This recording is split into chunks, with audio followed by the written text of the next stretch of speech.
নবদ্বীপ গৌরাঙ্গ সেতুতে ফের বড়সড় ফাটল। ঘটনাটি ঘটেছে গত বৃহস্পতিবার সকাল 7টায় চৈতন্যভূমি নবদ্বীপ গৌরাঙ্গ সেতুতে। জানা গেছে, কৃষ্ণনগর থেকে বর্ধমান যাওয়ার পথে গৌরাঙ্গ সেতুর ক্ষতিগ্রস্ত এলাকা পরিদর্শন করেন রাজ্যের মন্ত্রী উজ্জ্বল বিশ্বাস।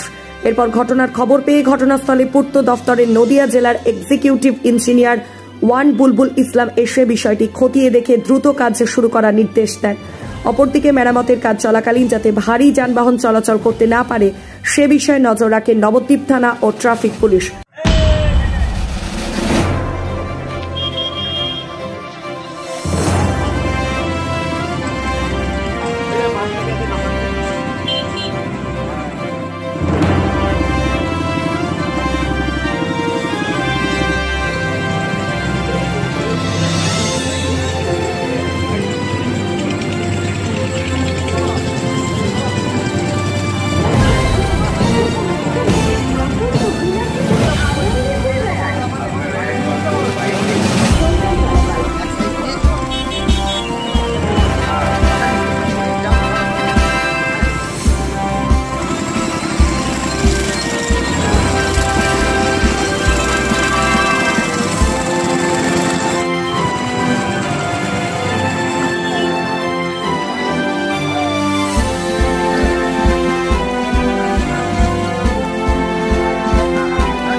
আজকেরই তো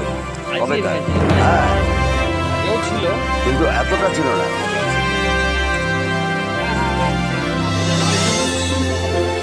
দেখছেন আপনি, আমাদের তো গাড়ি যাওয়ার খুব অসুবিধা হয়ে যাচ্ছে। আমাদের গ্যাসের গাড়ি পাস করতে পারছি না, এখানে লরি আটকে রয়েছে। অথচ একটা লরি পাস করতে পারলে আমরা সাপ্লাই দিতে পারতাম। তো সাধারণত আমাদের খুবই অসুবিধা, যদি পাবলিক গ্যাস না পায় তাহলে খুবই সমস্যায় পড়ে যাবো। যদি আমাদের গ্যাস গাড়িগুলোকে পাস করতে পারতাম খুব ভালো হতো। এবং ছোট ছোট গাড়িগুলো সাধারণত মোটর বাইক গুলো পাস করতে পারছে, কিন্তু বড় গাড়ি কোনো রকম পাস করতে পারছে না। আমরা আশা করছি যাতে দ্রুত এই কাজটাকে কমপ্লিট করে গাড়িগুলো পাস করে দেওয়ার ব্যবস্থা করে। এবং সেটা যদি করে দেন তাহলে সাধারণ পাবলিকেরও সুবিধা হবে, এবং আমাদের সাপ্লাই যদি আমরা ওখানে ঢোকাতে পারি তাহলে সেক্ষেত্রেও আমাদের সুবিধা হবে।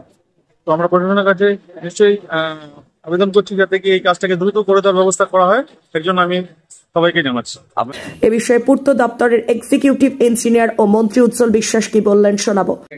নর্মাল সিচুয়েশনে পাঠানো যায়, ভেঙে যায়নি, তাহলে পাতিটা সরে গেছে, সেটা কি যাতে খুব তাড়াতাড়ি রিকভারি করা যায় তার জন্য চেষ্টা করবে।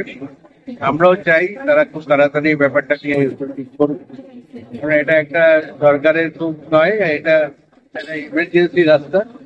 এই ইমার্জেন্সি রাস্তা আর এই সময়টা তাহলে ভিডিওর টাইমটায় মানুষের সব থেকে বেশি বিজিয়েস্ট জায়গা হচ্ছে এইটাই। ধর্মীয় স্থান বলতে এইটাই একমাত্র ধর্মীয় স্থান যেটা হচ্ছে সমস্ত মানুষই একবার এই সময় দেখা করতে আসে। নবদ্বীপ এমন একটা জায়গা, যাই হোক না কেন আমরাও চাই যেন একটু তাড়াতাড়ি এটাকে ঠিক পর্যায়ে নিয়ে আসতে পারে। উপর থেকে অল্প একটু সমস্যা মনে হচ্ছে, আমরা ডিটেল ইন্সপেকশন করছি, করে ফাইনাল কি হয়েছে বলতে পারবো। আপাতত এক সাইড দিয়ে অল্প ভারতের গাড়িগুলো চলাচল করছে, আমরা বিকেল নাগাদ ডিটেলসে বলতে পারবো কি হয়েছে। তো খুব বেশি কিছু সমস্যা হয়নি আপাতত ভাবে মনে হচ্ছে। নমস্কার। মোটামুটি কদিন বন্ধ থাকতে পারে সেটা এখনই বলতে পারবো না, সেটা বিকেল নাগাদ আমি বলতে পারবো। স্যার, একই জায়গায় এর আগেও 2 বছর আগে হয়েছিল, সেটা আমরা দেখছি, আমরা ইন্সপেকশন করছি।